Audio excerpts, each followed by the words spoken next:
السلام علیکم بھائیو، آج کی ویڈیو میں ہم کچھ آیات دیکھتے ہیں قرآن میں سے، جس میں بات ہو رہی ہے کہ چلو اس پر جو خدا نے اتارا تم پر۔ اور یہ بات سمجھنا بہت ضروری ہے، کیونکہ مسلمانوں سے جب کہا جاتا ہے کہ تم چلو اس پر جو خدا نے اتارا ہے، تو وہ کہتے ہیں نہیں جی، ہم تو اسلام پر چلتے ہیں۔ اور ان کا کہنا یہ ہے کہ اسلام جو ہے یہ قرآن میں پایا جاتا ہے، لیکن قرآن میں اسلام پایا نہیں جاتا۔ یعنی کہ قرآن جو ہے وہ بات کر رہا ہے خدا کی فرمانبرداری کرنے کی، اس کے احکامات پر عمل کرنے کی، عاجزی اختیار کرنے کی، لوگوں کی مدد کرنے کی، اور باقی جو چیزیں قرآن میں لکھی ہیں۔ قرآن کا ریچول سے کوئی تعلق نہیں ہے۔ جو مسلمانوں کی عبادات ہیں، جس میں سب سے نمبر ون جو چیز ہے وہ ہے نماز۔ جو نماز پڑھنے کا طریقہ ہے، نماز کی جو اوقات ہیں، یہ چیزیں آپ کو قرآن میں نہیں ملیں گی، کیونکہ لفظ قرآن میں جو صلاۃ استعمال ہوا ہے اس کا مطلب وسیع ہے بہت، اور اس کا مطلب ہے کہ آپ جو ہیں وہ خدا کے سامنے گر گڑائیں، خدا سے مدد مانگیں، خدا پر بھروسہ کریں، خدا کے احکامات پر چلیں، یہ ساری چیزیں اس میں آتی ہیں۔ تو میں آج جو ہے خالی ڈسکشن محدود رکھنا چاہتا تھا اس بات پہ کہ مسلمان جو ہیں وہ ایک ورثے میں جو ان کو مذہب ملا ہے اسلام، وہ اس کے اندر ان پیروی کر رہے ہیں، جو کہ انہوں نے فار دا موسٹ پارٹ جو چیزیں سیکھی ہیں وہ اپنے آباء و اجداد سے سیکھی ہیں۔ یعنی نماز پڑھنے کا طریقہ، یا جو وہ جا کے وہاں حج کرتے ہیں مکہ میں، جو بت پرستی ہے، وہ سب چیزیں وہ انہوں نے اپنے آباء و اجداد سے سیکھی ہیں، بڑوں سے سیکھی ہیں، وہ قرآن میں نہیں ہیں۔ تو ان سب چیزوں کو چھوڑنا ہے اور قرآن کی طرف آنا ہے۔ قرآن میں جو چیزیں باتیں لکھی ہیں ان پر عمل کرنا ہے، قرآن پر غور کرنا ہے، تفکر کرنا ہے، یہ ہے خدا کی اطاعت۔ تو ہم لوگ دیکھتے ہیں یہ سورہ البقرہ ہے، چیپٹر 2 آیت 168 سے شروع کرتے ہیں۔ میری ٹرانسلیشن ہے قرآن اردو ترجمہ .com پہ، جو آپ پڑھ سکتے ہیں۔ ابھی میں چیپٹر 7 ٹرانسلیٹ کر رہا ہوں، تو انشاءاللہ جب وہ اپلوڈ ہو جائے گا تو پھر میں نئی ویڈیو بناؤں گا، لیکن چیپٹر 6 تک جو ہے وہ ترجمہ موجود ہے۔ تو شروع کرتے ہیں، بسم اللہ الرحمن الرحیم۔ اے آدمیوں، کھاؤ اس میں سے جو ہے زمین میں اچھا، حلال، اور شیطان کے قدموں کے پیچھے مت چلو، وہ تمہارا کھلا دشمن ہے۔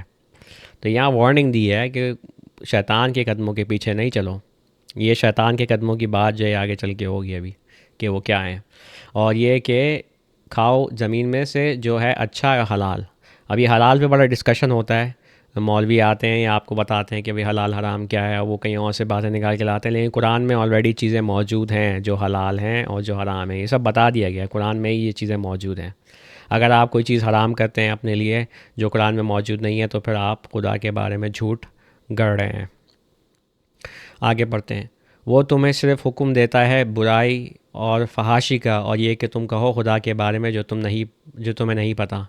دشمن جو ہے وہ ہے شیطان، اور شیطان کیا کر رہا ہے؟ وہ تمہیں حکم دیتا ہے برائی اور فحاشی کا، اور یہ کہ تم کہو خدا کے بارے میں جو تمہیں نہیں پتہ۔ اب یہ جو ہے نمبر ون فیوریٹ کام مولوی کا ہے، کہ وہ صبح شام آپ کو بتاتا رہتا ہے چیزیں، جو باتیں اس کو پتہ نہیں ہیں، کیونکہ جو باتیں ہمیں پتہ ہیں وہ خدا کی، وہ قرآن میں موجود ہیں، بس یہی، اور اس سے زیادہ ہمیں کچھ نہیں پتہ۔ اور رسول اللہ جو تھے وہ بھی ظاہر سی بات ہے، جب قرآن پر نازل ہوا تو ان کو بھی وہی باتیں پتہ تھی جو آپ کو پتہ ہے۔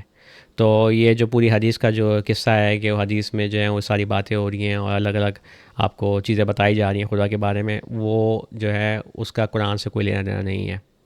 اور وہ باتیں جو گھڑی ہیں ایک آدمی بخاری نے، جو محمد رسول اللہ کی وفات کے بہت عرصے کے بعد آیا تھا، اور اس چیز پہ یقین رکھنا، اس چیز کو سننا، اس چیز کو ماننا، یہ سب جو ہے یہ خدا کی ہدایت سے ہٹنے والی بات ہے۔